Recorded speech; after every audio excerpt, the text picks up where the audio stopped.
విధంగా 10 తరాలు పైన 10 తరాలు తర్వాత మధ్వంశ్యానం మాతృవంశ్యానం నా వంశంలోనూ నా తల్లిగారి వంశంలోనూ అంటే 40 తరాల వారు శాశ్వతంగా బ్రహ్మలోకంలో నివాసించారు. కన్యాదానం చేసిన మాత్రాన అందుకోసమే ఆడపిల్ల కావాలి.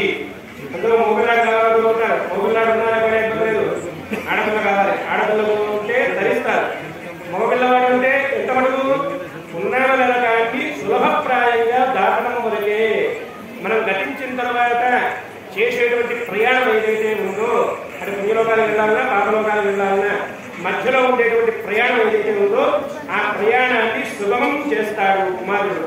ఇంతవరకు మాత్రమే పుణ్యలోకాలు వెళ్ళాలా పాపలోకాలు వెళ్ళాలా అనేది మనం చేసేటువంటి సుకృతం దుష్కృతం వల్ల ఆధారపడుతుంది.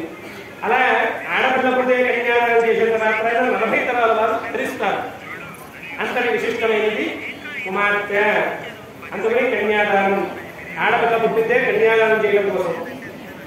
మా కొంతమంది అమ్మ మాట్లాడుకునే వాళ్ళు ఎవరైనా ఉంటే కనుక ఏదైనా ఇబ్బంది కలుగుండొచ్చు అప్పట్లో.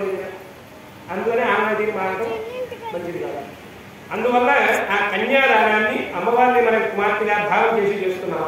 ఈ సందర్భంలో మహాసంకల్పం చెప్తారు. ఆ మహాసంకల్పం అందరూ కూడా వినండి. మహాసంకల్పం ఇందాక మొదట్లో మా అందరూ ఎలా కూడా చూపించారు కదా, మొదటి నుంచి చివరి వరకు బాగుంటాయి. మళ్ళీ ఈ మహాసంకల్పం ఏంటి అంటే మొదట్లో మనం చెప్పింది భూలోకంలో మనం ఎక్కడ ఉన్నామనేటువంటి సంకల్పం.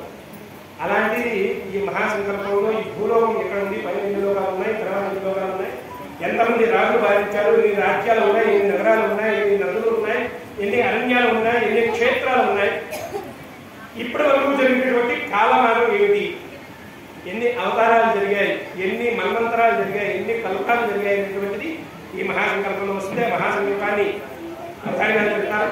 అందరూ కూడా శ్రద్ధగా వింటూ ఉండండి.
అందరూ కొబ్బరి మండలం చేత పట్టుకోండి. చక్కగా చేత పట్టుకోండి.